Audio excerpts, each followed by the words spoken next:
नमस्कार, BSTV देख रहे हैं आप। मैं हूं आपके साथ सोनू सेन। चलिए शुरुआत करते हैं बात सियासत की। तो बात होगी शतरंज की बिसात पर सियासत की, बात होगी सत्ता सिस्टम की पेचीदा गलियों की, बात होगी सड़क से सदन तक सियासी महासंग्राम की, बात होगी चुनावी एक्सप्रेस वे पर सियासत की रफ्तार की।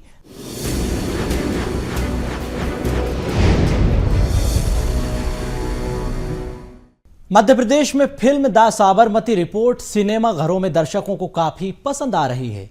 फिल्म को लेकर सियासत का बाजार भी काफी गर्म हो गया है।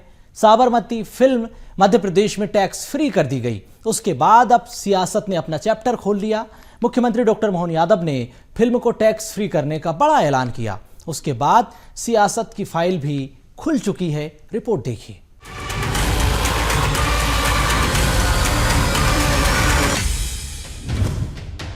फिल्म द साबरमती रिपोर्ट पर सियासी फाइल।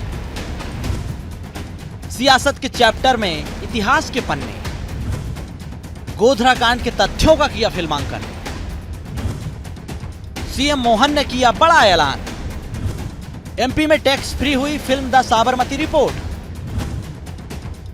फिल्म की तारीफ में पीएम सीएम ने पढ़े कसीदे। कांग्रेस ने साधा सरकार पर निशाना। Film the Sabarmati report cinema घरों में दर्शकों को काफी पसंद आ रही है। 22 साल पहले गुजरात के गोधरा में ट्रेन हादसा हुआ, जहां साबरमती एक्सप्रेस के S6 कोच में आग लगा दी गई। इस कोच में कार सेवक सवार थे जो अयोध्या से आ रहे थे। इस अग्निकांड में 59 लोगों की जलकर मौत हो गई। इसके बाद पूरे गुजरात में सांप्रदायिक दंगों की आग फैल गई। करीब 1000 लोगों ने इस आग में अपनी जान गंवा दी। लेकिन अब इतिहास के पन्नों को फिल्मी पर्दे पर उकेरा जा रहा है। फिल्म को लेकर इस वक्त चर्चाओं का बाजार काफी गर्म है। विक्रांत मैसी स्टारर इस मूवी में उस ट्रेन हादसे की कहानी की सच्चाई को दिखाने की कोशिश की गई, जो ऑडियंस और राजनेताओं को काफी पसंद भी आ रही है। फिल्म की पीएम मोदी भी तारीफ कर चुके हैं। अब सीएम मोहन ने भी फिल्म की तारीफ की। साथ ही साबरमती फिल्म को टैक्स फ्री करने का ऐलान भी कर दिया।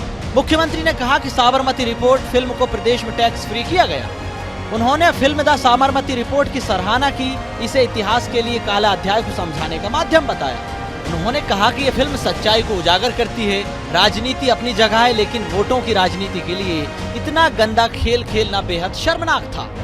मुख्यमंत्री डॉक्टर मोहन यादव ने तत्कालीन मुख्यमंत्री और वर्तमान प्रधानमंत्री नरेंद्र मोदी की प्रशंसा की। उन्होंने कहा कि नरेंद्र मोदी ने बेहद कुशलता और धैर्य से इस कठिन समय में गुजरात और देश की इज्जत बचाई। द साबरमती रिपोर्ट एक शानदार फिल्म है। उन्होंने मंत्रिमंडल के नेताओं से भी इस मूवी को देखने की अपील की। टैक्स फ्री करने की वजह ये कि अधिकतर लोग फिल्मों को देखें और मामले की सच्चाई भी जानें।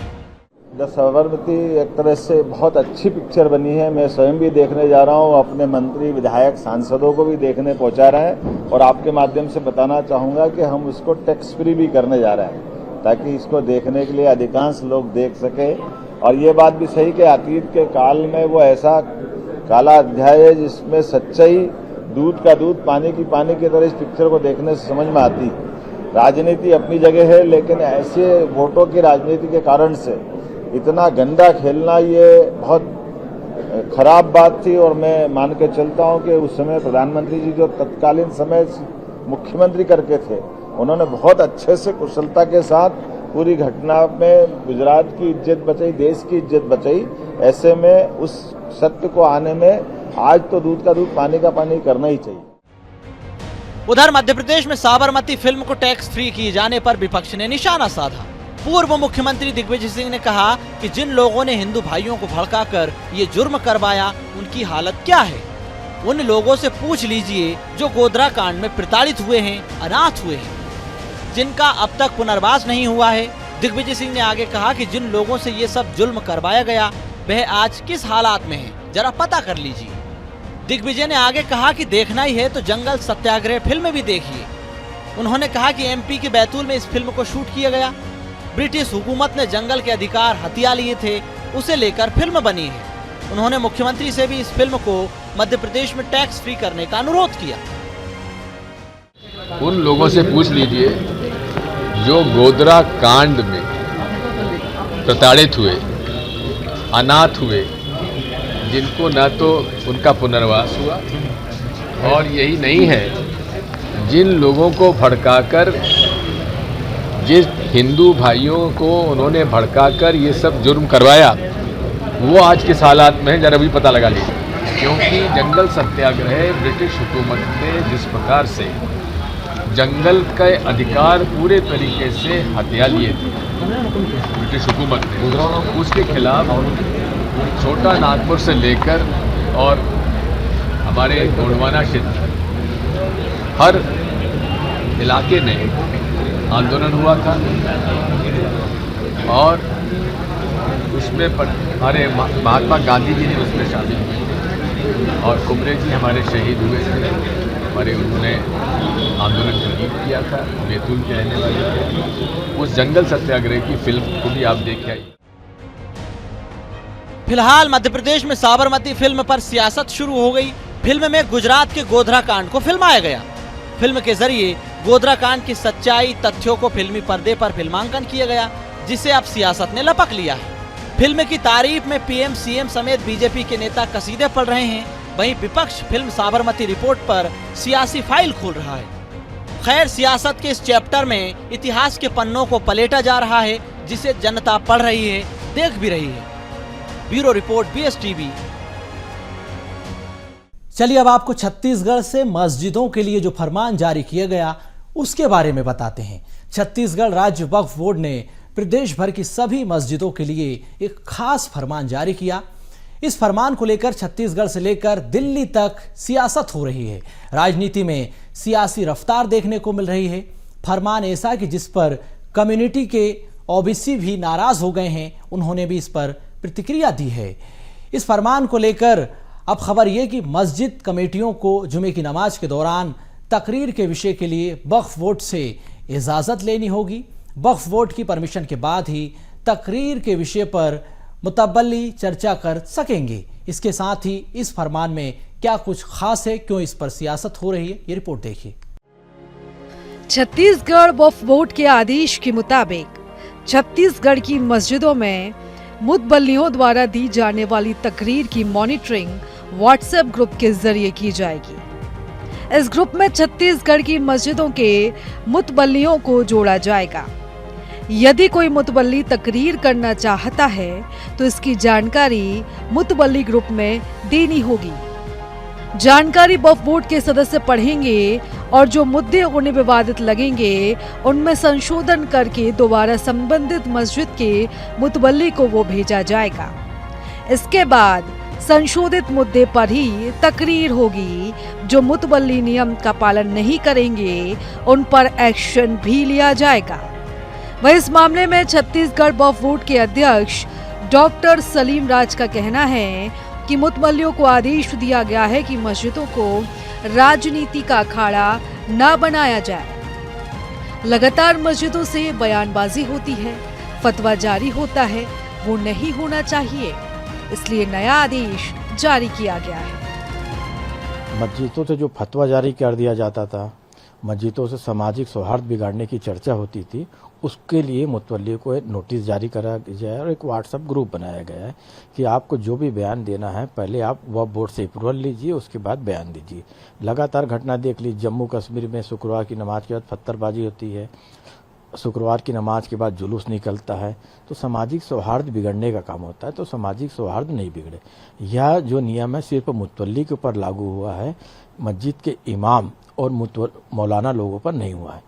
मुतवल्ली लोग वहाँ से कि कौन से पार्टी को वोट देना है, यह जालिमों की सरकार है, नरेंद्र मोदी को जालिम बोला जा रहा है, विष्णुदेव साय जी को जालिम बोला जा रहा है।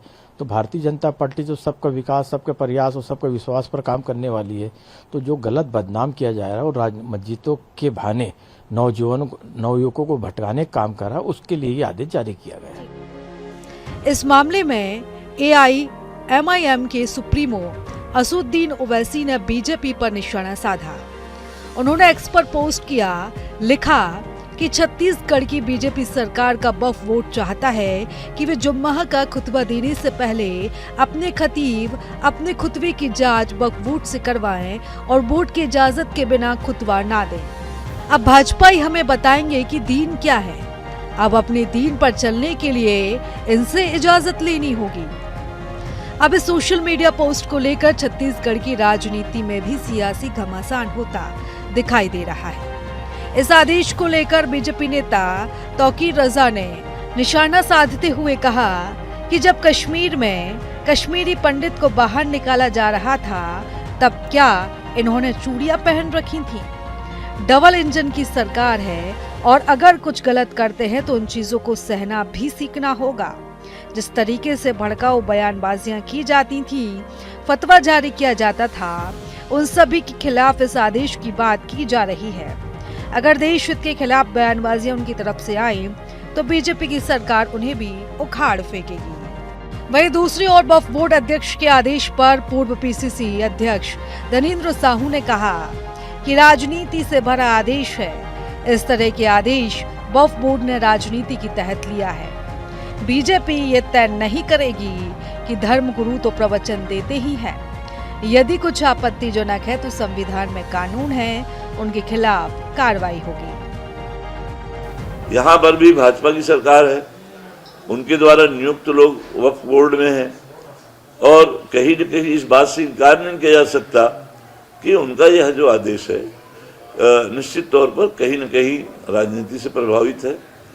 धर्म में इसको धार्मिक कार्यों में आड़े नहीं आना चाहिए। ओबीसी के भी बयान उन्होंने सही कहा इस विषय में कि किसी दीन करने के लिए इनकी अनुमति की आवश्यकता है। आज कोई भी संत हो, महात्मा हो, किसी भी धर्म, किसी भी मजहब के हो, वो प्रवचन देता है, तकरीर करता है। यदि उसमें कोई आपत्तिजनक चीजें हैं तो इसके लिए हमारे देश के संविधान में कानून बना है। कोई आपत्तिजनक कोई बयान दे रहा है, कोई साधु संत, और हुए हैं, कईयों के ऊपर में अपराध कायम हुए हैं, तो अपना उसके लिए हमारे देश का अपना स्वयं संविधान है और उस पर कार्रवाई की जा सकती है। वक्फ बोर्ड द्वारा इस आदेश को लागू करने के पीछे की मंशा ये है कि मस्जिद में किसी प्रकार से राजनीति ना हो। इमाम और मौलाना का इस आदेश से कोई लेना देना नहीं है। वे तकरीर कर सकते हैं बिना किसी इजाजत के, लेकिन जो मस्जिद के मुतवल्ली होते हैं उन्हें किसी प्रकार की तकरीर करने से पहले वक्फ बोर्ड को कुछ जानकारी देनी होगी ताकि सामाजिक हिंसा, किसी प्रकार की कोई धर्म को लेकर राजनीति ना हो। रायपुर से BSTV के लिए करिश्मा की रिपोर्ट। उधर छत्तीसगढ़ की सियासत में सेक्स सीडी कांड पर सियासत देखने को मिल रही है। 7 साल बाद रायपुर विशेष अदालत में इस केस की अब सुनवाई होने जा रही है। सीबीआई ने इस केस को दिल्ली ट्रांसफर करने की जो अर्जी सुप्रीम कोर्ट में लगाई थी उसको वापस ले लिया है। अब इस केस को लेकर छत्तीसगढ़ की सियासत गर्मा गई। सियासी रंग अब प्रदेश के भीतर दिखाई दे रहा है। आरोप प्रत्यारोप का दौर चल रहा है। ये खास रिपोर्ट देखिए। छत्तीसगढ़ में सीडी कांड पर सियासत। सीबीआई ने अर्जी को सुप्रीम कोर्ट से लिया वापस। अब रायपुर विशेष अदालत में होगी केस की सुनवाई। एक बार फिर चर्चा में आया 2013 का सेक्स सीडी कांड। विधायक राजेश मूणत से जुड़ा सीडी कांड। पूर्व मुख्यमंत्री भूपेश बघेल और सलाहकार विनोद वर्मा पर दर्ज है एफआईआर। ब्लैकमेलिंग आईटी एक्ट सहित अन्य धाराओं के तहत केस दर्ज। भाजपा की छवि बिगाड़ने का हुआ था षड्यंत्र। कांग्रेस बोली भाजपा के इशारे पर नाच रही सीबीआई। भाजपा कांग्रेस के कई नेता समेत कारोबारियों का नाम शामिल।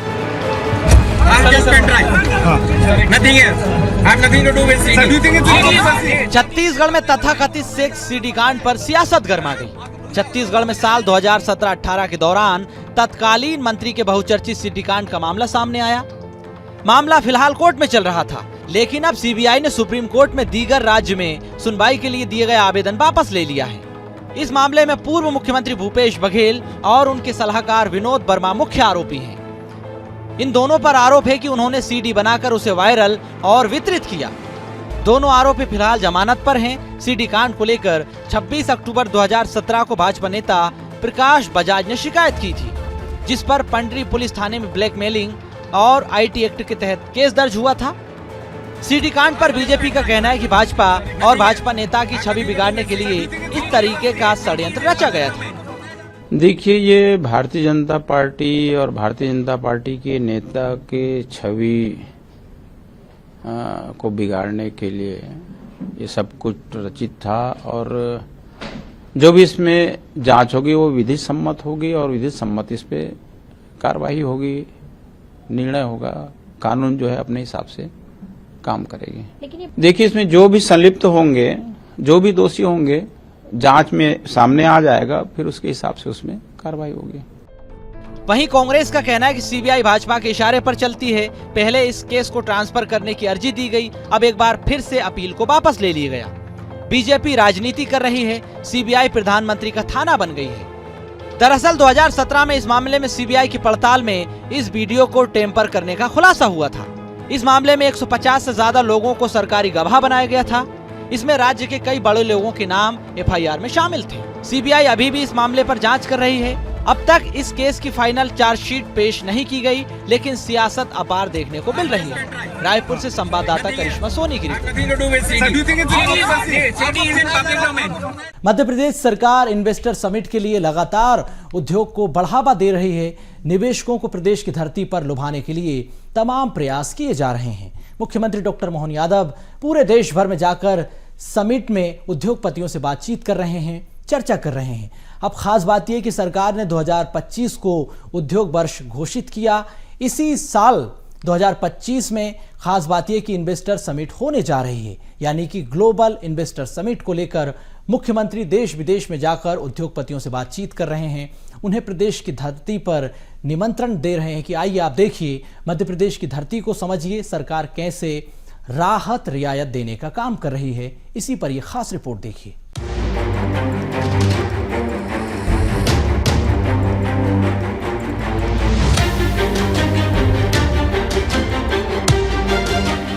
इन्वेस्टर समिट के माध्यम से उद्योग को मिलेगा बढ़ावा। देश के अलावा विदेशों से आएंगे इन्वेस्टर्स।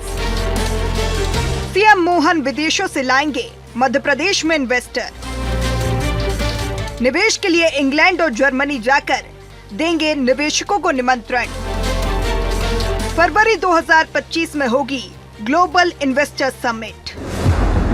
मध्य प्रदेश में 2025 में ग्लोबल इन्वेस्टर समिट होने जा रही है, जिसको लेकर सीएम डॉक्टर मोहन यादव ने कहा कि ग्लोबल इन्वेस्टर समिट के पहले रीजनल इंडस्ट्री कॉन्क्लेव हमने हर संभाग में की। हमारी हर कॉन्क्लेव सफल रही है। बड़े पैमाने पर उद्योग और निवेश आ रहे हैं। आईटी पार्क में इन्वेस्टमेंट आ रहा है, एमएसएमईज के लिए इन्वेस्टमेंट आ रहा है, एनर्जी के लिए इन्वेस्टमेंट आ रहा है। सरकार बनने के बाद हमने तय किया है कि सरकार जीडीपी बढ़ाएगी, रोजगार के लिए उद्योग बढ़ाएगी। सीएम ने कांग्रेस पर भी निशाना साधते हुए कहा कि कांग्रेस विकास और निवेश का विरोध करती है। इस कृत्य के लिए उसे माफी मांगनी चाहिए। मैं पक्ष विपक्ष से ऊपर उठकर कहना चाहूंगा कि प्रदेश के विकास में सभी भागीदार बने, आगे आए और विकसित मध्य प्रदेश में अपना योगदान दें। इन्वेस्टर समिट की तो ग्लोबल इन्वेस्टर समिट अगर है, उसके पहले रीजनल कॉन्क्लेव हमने हर संभाग पे की है और मुझे इस बात का फक्र है कि लगातार हमारी हर संभाग स्थान पर, चाहे ग्वालियर हो, सागर हो, रीवा हो, जबलपुर हो, उज्जैन हो, हर कॉन्क्लेव सफल रही। बड़े पैमाने पर इन्वेस्टमेंट आ रहा है, बड़े पैमाने पर लोग रोजगार देने को तैयार है। आईटी पार्क के लिए इन्वेस्टमेंट आ रहा है, एमएसएमई के लिए आ रहा है, हेवी इंडस्ट्री के लिए आ रहा है, एनर्जी के लिए आ रहा है। इस सब सेक्टर में अगर 2.5-3 लाख का इन्वेस्टमेंट आ रहा है तो आखिर मध्य प्रदेश तो आगे बढ़ेगा। सरकार बनने के बाद सरकार ने तय किया कि वो रोजगार परक उद्योगों के साथ मध्य प्रदेश की जीडीपी भी बढ़ाएगी और लोगों को रोजगार उपलब्ध कराएगी। और इसलिए अब इसके बाद जब हमारी रीजनल पिपरिया, होशंगाबाद पुराने जिले का नाम और वर्तमान नर्मदापुरम में 7 तारीख को जब दिसंबर में अपना संभागीय होगा, उसके बाद शेड्यूल होगा, बाद में फरवरी में अगर हमें इन्वेस्टर समिट वर्ल्ड लेवल भी कर रहा है तो मुझे निश्चित रूप से विदेश निमंत्रण देने जाना ही पड़ेगा। ग्लोबल समिट को लेकर सियासत भी शुरू हो गई है। ग्लोबल इन्वेस्टर समिट को लेकर मुख्यमंत्री डॉक्टर मोहन यादव की विदेश यात्रा को लेकर कांग्रेस प्रदेश अध्यक्ष जीतू पटवारी ने कहा, इन्वेस्टमेंट के नाम पर करोड़ों रुपए बहाने मुख्यमंत्री अब विदेश यात्रा पर जा रहे हैं। लंदन में जाकर वह उद्योगपतियों को धार्मिक भाषण ही देंगे। वहां भी उज्जैन के प्राचीन काल और राम और लक्ष्मण की बात करेंगे। इन्वेस्टर समिट के नाम पर मध्य प्रदेश में कितना निवेश हुआ है, कितने उद्योग स्थापित हुए हैं और कितने लोगों को रोजगार मिला है, इसकी जानकारी सरकार को जनता के सामने रखनी चाहिए। खड़ाक से खड़े हुए और लंदन चलो, अब मेरी इमेज वहाँ पे बनाएंगे और वहाँ भी धार्मिक भाषण ही देंगे आप। वहाँ भी उज्जैन के प्राचीन काल और राम और लक्ष्मण की बात करेंगे। क्या इन्वेस्ट आया मध्य प्रदेश को, इतनी इन्वेस्टर मीट में कितने रोजगार मिले, कितने आपने संसाधन इन्वेस्टर लाके मध्य प्रदेश की आर्थिक स्थिति सुधरी, इस पे कोई मेमोरेंडम आपका कभी किसी को नहीं पता चलता है, केवल विज्ञापन पता चलता है। प्रदेश के औद्योगिक विकास और रोजगार के लिए संभाग स्तर पर रीजनल इंडस्ट्री कॉन्क्लेव और प्रदेश के बाहर महानगरों में निवेश के लिए सीएम देश भर के उद्योगपतियों के साथ चर्चा कर रहे हैं। फरवरी 2025 में भोपाल में होने वाली ग्लोबल इन्वेस्टर समिट तक यह क्रम जारी रहेगा। आगामी 7 दिसंबर को नर्मदापुरम में संभाग स्तरीय इंडस्ट्री कॉन्क्लेव होने जा रही है, जिसमें निवेशकों को नर्मदापुरम क्षेत्र की संभावनाओं से जोड़ते हुए प्रदेश की आर्थिक बेहतरी के लिए गतिविधियां प्रस्तावित हैं। मध्य प्रदेश में उद्योग को बढ़ावा देने के लिए जहां सरकार इन्वेस्टर समिट कर रही है, तो वहीं विपक्ष इस पर सवाल उठा रहा है। भोपाल से रंजन भगत की रिपोर्ट। मध्य प्रदेश के विधानसभा सत्र को लेकर तैयारियां तेज हो चली हैं। 16वीं विधानसभा का चौथा सत्र 5 दिन का होगा। 16 से 20 दिसंबर तक होने वाले इस सत्र में 3 विधायकों को भी शपथ दिलाई जाएगी। शीतकालीन सत्र में छिंदवाड़ा के अमरवाड़ा विधानसभा से निर्वाचित विधायक कमलेश शाह भी शपथ लेंगे। इसके अलावा हाल ही में विजयपुर बुधनी सीट पर जो उपचुनाव में मतदान हुआ, अब जो भी नतीजे आएंगे, जो भी विधायक निर्वाचित होंगे, उनको भी शपथ दिलाई जाएगी। ये खास रिपोर्ट देखिए। मध्य प्रदेश विधानसभा का शीतकालीन सत्र दिसंबर में होगा शुरू। 16 से 20 दिसंबर तक चलेगा शीतकालीन सत्र। सत्र में 3 विधायकों को दिलाई जाएगी शपथ। राज्य सरकार के अनुपूरक बजट को मिल सकती है स्वीकृति। सत्र में कांग्रेस सरकार को घेरने की कर रही है तैयारी। सीएम 2-3 विधेयकों को भी करा सकते हैं पास। कांग्रेस भोपाल की सड़कों को लेकर सरकार को घेर सकती है। मध्य प्रदेश विधानसभा का शीतकालीन सत्र दिसंबर महीने में शुरू होने वाला है, जिसमें कयास लगाए जा रहे हैं कि विधानसभा सत्र में राज्य सरकार के अनुपूरक बजट को स्वीकृति दी जा सकती है। इसके साथ ही सभी विभागों में प्रस्तावों का वित्त विभाग परीक्षण कर रहा है। वहीं 2 से 3 विधेयकों को भी स्वीकृति दी जा सकती है। विधानसभा सचिवालय ने शीतकालीन सत्र की अधिसूचना जारी कर दी है। शीतकालीन सत्र को लेकर भाजपा प्रवक्ता अजय सिंह यादव ने कहा कि शीतकालीन सत्र की व्यवस्था विधानसभा सचिवालय द्वारा की जा रही है। विधायकों को प्रश्नोत्तर लगाने की भी व्यवस्था करा दी गई। जो प्रस्ताव पास कराना है उसकी भी सूची बनाई जा रही है। देखिए, शीतकालीन सत्र की व्यवस्था विधानसभा सचिवालय द्वारा की जा रही है। उसके लिए तारीखें और व्यवस्थाओं, साथ ही विधायकों को प्रश्नोत्तर लगाने के लिए भी व्यवस्था प्रारंभ कर दी गई है। साथ ही सरकार के लिए जो नियमित व्यवसाय है और जो प्रस्ताव पास करवाना है, उनकी भी सूची बनाई जा रही है। शीतकालीन सत्र के प्रत्येक दिन का उपयोग जनहित में किया जाएगा और जनता से जुड़े हुए प्रश्नों के सार्थक जवाब दिए जाएंगे। सत्र के दौरान अशासकीय विधेयक और संकल्पों के लिए 20 दिसंबर की तारीख तय की गई। अशासकीय विधेयकों की सूचना विधानसभा सचिवालय को 20 नवंबर तक दी जाएगी। अशासकीय संकल्प की सूचना 5 दिसंबर तक दी जा सकेगी। वहीं स्थगित प्रस्ताव एवं ध्यानाकर्षण नियम 267 के अधीन सूचनाएं विधानसभा में 10 दिसंबर से विधानसभा कार्यालय में दी जा सकेंगी। इस पर विधानसभा अध्यक्ष विचार करेंगे। शीतकालीन सत्र को लेकर कांग्रेस प्रवक्ता जितेंद्र मिश्रा ने कहा कि इस बार का शीतकालीन सत्र हंगामेदार रहेगा। कांग्रेस जनता से जुड़े मुद्दे उठाएगी। शीतकालीन सत्र हंगामेदार होने जा रहा है। शीतकालीन सत्र में किसान की, नौजवान की और मध्य प्रदेश में कानून व्यवस्था को लेकर के बहुत सारे सवाल सरकार से पूछे जाएंगे। सरकार ने जो वादे किए थे इस प्रदेश की जनता को, चाहे 2700 रुपये कुंटल गेहूँ हो, 3100 रुपये कुंटल धान हो, मध्य प्रदेश में प्रतिदिन बढ़ते हुए बलात्कारों की संख्या हो, इसको लेकर के घेरा जाएगा। मध्य प्रदेश जो शांति का टापू हुआ करता था, आज अराजकता की ओर जा रहा है, इसको लेकर के सवाल पूछे जाएंगे। मध्य प्रदेश में भ्रष्टाचार का जो आलम है वो आपने देखा है। ना गरीब सुरक्षित है, ना महिला सुरक्षित है, ना नौजवानों को नौकरी की बात की जा रही है। निश्चित तौर पर ये सारे मुद्दे होंगे इस विधानसभा में।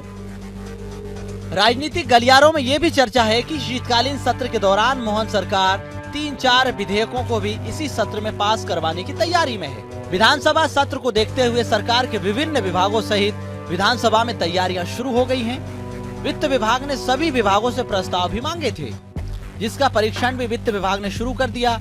उप मुख्यमंत्री एवं वित्त मंत्री जगदीश देवड़ा अनुपूरक बजट पेश कर सकते हैं।